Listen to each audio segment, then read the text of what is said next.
My name is David Wilkins, and we came up here to Helen when I was like 3 years old from Atlanta. And Dad had the Wilco hosiery mill in Helen, hand knitted Argyle socks. And from that time, I've lived here pretty much all my life. And all the people I ever grew up with and knew were folks just from right here around Helen. And it's been that way ever since. I'm 72 years old, still here. And it's just too nice to want to leave.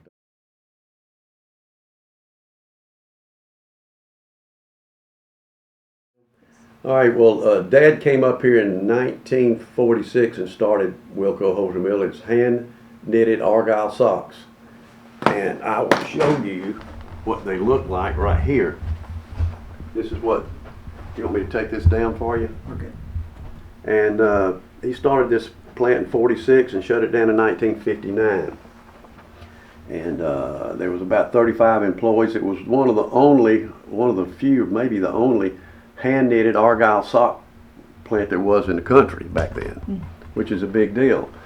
And in 1959, people started, like Burlington, started automating, making the machines. They were automated machines, so he had to get out. He didn't have the money to do that, and went to Gainesville and worked for Jesse Jewell, the chicken people, for a couple of years. And we still had our house up here, and he'd come up and check on it from time to time. And the next thing you know, he over there at the Orbit building now is where I went to grammar school, where the Greers live. And that Orbit building was just a schoolhouse then. So there was a sewing plant in it, and there were 4 Jewish guys that were running the sewing plant. And Dad got involved with them. And next thing you know, he became a partner with them. And the sewing plant was running there for about a couple of years. We moved back up here after 2 years in Gainesville. And that's when he got involved with them. Then he gradually bought them all out. And I think around 1961 or 62, after he ended up buying them out, he ended up calling, it was when John Glenn went into Orbit. And he decided to call it Orbit Manufacturing after he ended up getting control of the company. And what the company did was they manufactured women's sportswear. And this women's sportswear is like, back then they had Riches and Richway and stores that you probably don't even remember now, but a lot of department stores. And then they had basements and main floors where the more expensive stuff was. And what our company did was take the more expensive stuff and make it cheaper. Back then the labor was real good here in the country, especially up here. That was one of the reasons we came up here initially, because the Department of Industry and Trade needed employment up here. And so we came up here to fill that gap. It was very enticing way back even when the Argyle socks came on in 46. So it was still the same thing. So we ended up with Orbit Manufacturing, and then along about that same time, because remember John Glenn was doing his thing going around the earth in a satellite, and then we opened our first plant in Helen, right there where we had the offices, and it was called Mercury Sportswear. It's feeding off of that. And then we opened another plant in Clarksville, Georgia, and then Cornelia, and then Lula, and it ended up being like 9 plants. You had Homer, Georgia. We ended up having some across the mountain, which were all good ones. Hiawassee, Blairsville, Shooting Creek, North Carolina, Hayesville, North Carolina, and I ended up being 9 sewing plants. Toccoa was one of them too. But I'm kind of getting ahead of myself. But that's when he started. It was back then. So for us to get involved in the manufacturing women's sportswear, you had to be in New York, because all the buyers from all over the country would go in there once every 2 months, and you would buy. They would buy from various manufacturers. So we had an office on 1350 Broadway, and then moved to 1370, and then 1410, and it ended up, we had an apartment up there too, because we had to spend a lot of time there. So once you settled one department store, they had a buying mechanism where they all talked together, and if something was hot and it sold real well, everybody knew about it. So we would get involved like with Shilto's, Higbee's, or some of those stores up in middle in Ohio and all. And they ended up really taking off early on, and so you get where we couldn't make the demand. So it's having to really open up plants and move on at a pretty fast pace. And it was real exciting back then. But I thoroughly enjoyed it. We had the sewing plants. This is, I don't want to ramble with you, but this is something that really I loved about it. Back then, everybody was so close. We were like a big family, and we would have Thanksgiving and Christmas meals. And if you go into a sewing plant, there's a big long cutting table. It might be 100 feet long. That's where you lay the fabric off and lay it out, and then put the and you cut the pants out from that. But everybody would come and bring dishes, and we'd lay it all on that 100-foot table. And Dad would get up and say the blessing. And we all just ate together. It's like we were at somebody's house. And everybody knew everybody. We all took care of each other. And it was just a real warm, and anytime I still see any of these people that I work with, we all feel the same way. It was just a beautiful time really to be alive and work.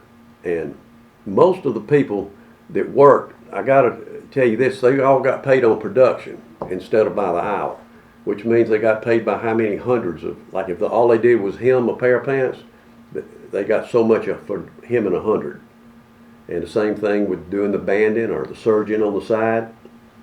So some women would make a lot more than others because they'd be faster.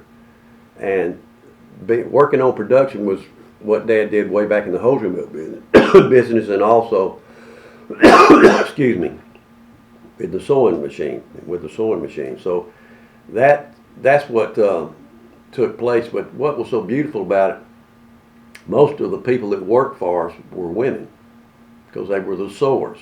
And they'd be 90% of the people. And the jobs were needed very, very bad. Half of the folks that worked with us wasn't even, they living in a trailer maybe. They didn't have a husband. The wife maybe didn't have a husband. She was trying to raise a couple of kids by herself. And that job was vital. It was very important to her. And all that went well with us because we ended up having like 1,400 employees. But NAFTA came along, if you remember that, in which everybody started going abroad to get stuff manufactured, and so it just went away. It not only hurt us, it hurt a lot of folks in North Carolina, South Carolina, and in the textile industry and other industries too. It wasn't a good thing. But anyway, getting back to where I was, I can remember just, I would run the shipping department. And the people that would work there with me, we all worked together. They didn't do any, I did everything they did. We all worked together. So if we had something we had to do, like on a Saturday, I'd let them make a decision on when we would go to work. We're going to go to work at 6 in the morning so we can get off at 12, or do you want to go in at 8 and whatever. We all just made decisions that way. And it was just a real close-knit, it was like a family, truly like a family. And I wouldn't take anything in the world for those times.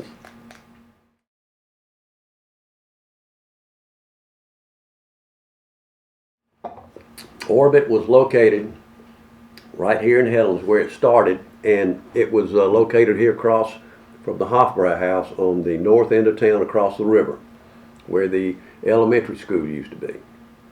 And we ended up adding on to it, so now there's like over 100,000 square feet over there. And that's where it all started, was right there.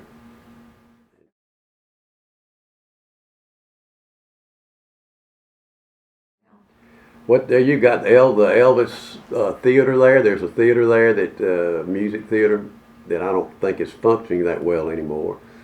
But they also have a go-kart track inside on one end where we used to have the fabric piece goods, we call it.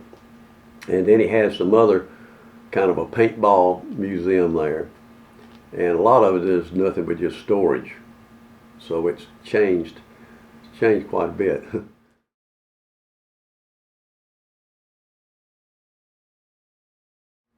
We sold Orbit in 1986. It started in 1961 We sold it in '86 to Merrill Lynch and an investor.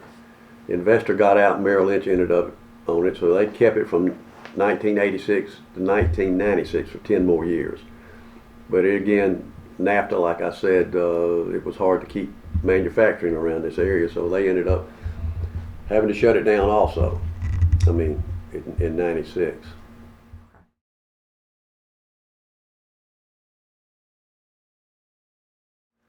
After Orbit, Dad came over here in the office that you and I are in right now, and we developed the Innsbrook Golf Course along with about 4 other investors, which eventually got out, and Dad ended up having it all for himself. And that was about a 15 or 20-year ordeal there. And then right here where we are, we had the outlet malls. So we really got in the real estate business and development, I guess you could say. In the outlet mall here, there was 28 stores, and they ran really good for 10 years. And it helped the town out tremendously. We had about a $17 million annual sales here from those stores, which was pretty good. But they all ended up going to Dawsonville, to the outlet malls there, gradually, after about the 10 years. So now it's just more of a neighborhood shopping centers at this point.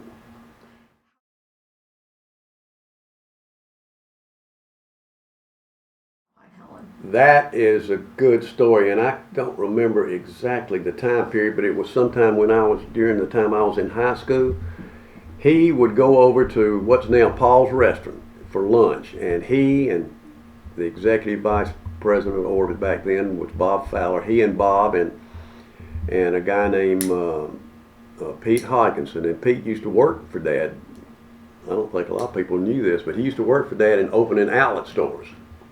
We used to open them up down in Florida, in South Georgia, and Pete was involved in that to some degree. But anyway, the 3 of them got to talking, and then Pete he knew John Collop, and the idea Dad was a real active kind of a person. You can't talk about things with him unless he gets them done, or he doesn't want to talk about it. So he said, well, I'll tell you what I'm going to do. I'm going to go ahead and take our stores where the hosiery mill used to be right here in downtown, and I'm going to go ahead and renovate them right now.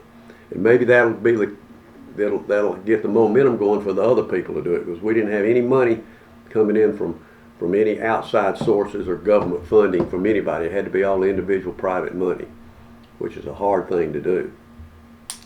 And that's how the town got started. Once he did it, he said, if we can get Chief Westmoreland, who had the most greasiest, dirtiest shop in the world, to change his store over, then I'm sure we can get other folks to do it too. And Chief agreed to do it. And that's what started. And the next thing I know, within about a year and a half, the town has been renovated to a Bavarian village.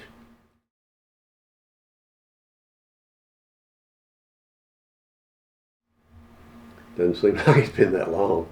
It really doesn't. In the last 10 years, it's really grown since the Great Recession, I guess you call it, in 2009. Things have really sprung up, and we've got. I'm glad I'm still alive to be able to see this happen, Stephanie. I was telling you that earlier.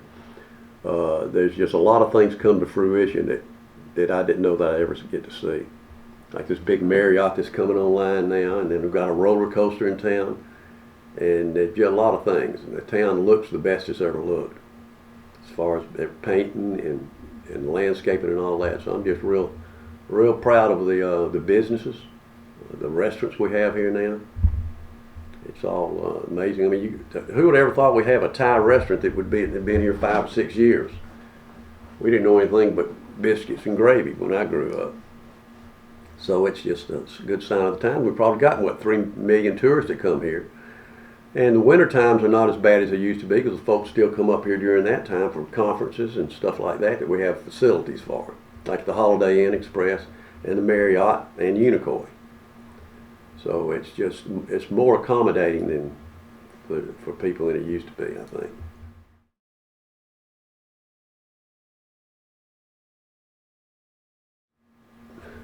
It was what we have here in Helen was something that man can't. We just got a beautiful natural resource, and I don't think it's been messed up by us. I think we just have to keep remembering that this God-given area that we have here is just absolutely beautiful, with the Chattahoochee River headwaters up here. We're surrounded by the National Forest on the upper end. We're surrounded by the state of Georgia with Unicoi and Smithcall Woods on the east and west, and the Hardin Farm on the south. So it's just a precious situation, and we need to always be aware of that and don't ever let that go, because that's one of the main attractions you have up here. Not necessarily the Alpine Village, but the area around it, coupled with that.